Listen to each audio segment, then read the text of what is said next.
Basics of Islam में आप तमाम नाज़रीन का खैर मक़दम है। मैं आपकी दुआओं के साथ हाज़िर हूँ और आज क़ुरबानी के मुतालिक आपको चंद बातें बताने के लिए हाज़िर हूँ। जैसा आपको मालूम है कि ज़िलहज चल रहा है, ज़िलहज का महीना, कि जिसमें अल्लाह तबारक व तआला ने मुसलमानों पर क़ुरबानी वाजिब फरमाई है। तो क़ुरबानी क्या है? क़ुरबानी एक माली इबादत है जो गनी पर वाजिब है। बात को समझिएगा, गनी पर वाजिब है। ये उन पर वाजिब नहीं जो गनी नहीं है, यानी कि जो मालदार नहीं है, मालदारों पर वाजिब है। क़ुरबानी की डेफिनेशन क्या है?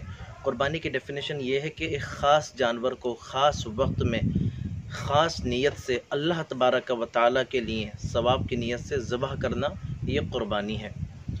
अब क़ुरबानी किस पर वाजिब है? मैंने ये तो बताया कि मालदार, उस मालदार की एक हद बताई गई कि क्या हद है उसकी। तो क़ुरबानी वाजिब होने के लिए इतना ही माल होना ज़रूरी है जितना माल सदक़ा फ़ित्र देने के लिए, यानी कि ज़कात या फ़ितरा देने के लिए होना ज़रूरी है।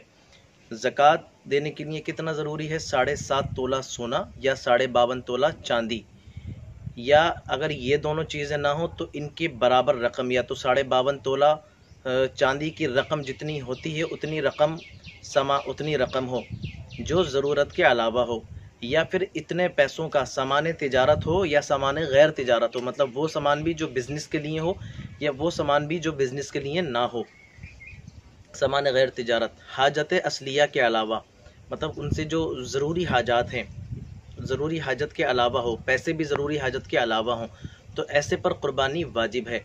अच्छा, क़ुरबानी का एक मामला ये है कि क़ुरबानी वाजिब होने के लिए क्या क्या होना चाहिए? सबसे पहले तो मुसलमान होना चाहिए, दूसरा ये कि मुकीम होना चाहिए, और तीसरा ये कि आज़ाद होना चाहिए, यानी कि जो क़ैद हो, अगरचे वो अमीर हो लेकिन उसके ऊपर क़ुरबानी वाजिब नहीं है। मुकीम का मतलब ये है कि वो सफ़र में ना हो, सफ़र में है, अगर मुसाफिर है, अगरचे पैसे वाला है, लेकिन उसके ऊपर क़ुरबानी वाजिब नहीं है। हाँ, अगर वो क़ुरबानी कराना चाहे तो नफली नियत से करा सकता है, लेकिन उसके ऊपर ज़रूरी नहीं है। ये जो मैंने माल बताया, इतना माल हो या इसकी बराबर रकम हो तो क़ुरबानी वाजिब है, हाजत असलिया के अलावा हो। एक सवाल ये है कि क़ुरबानी जो बंदा कर रहा है क्या उसके ऊपर हर साल वाजिब है?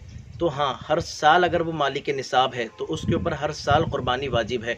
ज़कात का मसला यह है कि ज़कात बंदे पे जब वाजिब है जब उसके ऊपर मालिक निसाब होने के लिए जितना माल ज़रूरी होता है उतने माल पर 1 साल गुज़र चुका हो, लेकिन क़ुरबानी के लिए 1 साल का गुज़रना शर्त नहीं है। अगर अभी अभी इतना माल आया, मिसाल के तौर पर कल को क़ुरबानी करनी है, आज इतना माल आया कि क़ुरबानी करने की हद में पहुँच गया, तो फिर कल को क़ुरबानी इसको करवानी पड़ेगी, इसके ऊपर वाजिब हो चुकी है। और क़ुरबानी के अलावा एक बड़ा, लोग कहते हैं ना कि साहब हम क़ुरबानी नहीं करवा सके, हमने ये कर दिया वो कर दिया, तो क़ुरबानी के दिन अल्लाह तबारक व तआला के लिए ये क़ुरबानी ही करवाना काबिल कबूल है। सदका देने से और सारी चीज़ों से काम नहीं चलेगा। हाँ, ऐसा कर सकते हैं कि आप क़ुरबानी कराएँ, क़ुरबानी के साथ साथ अलावा सदक़े भी दें, ये आपकी मर्ज़ी है।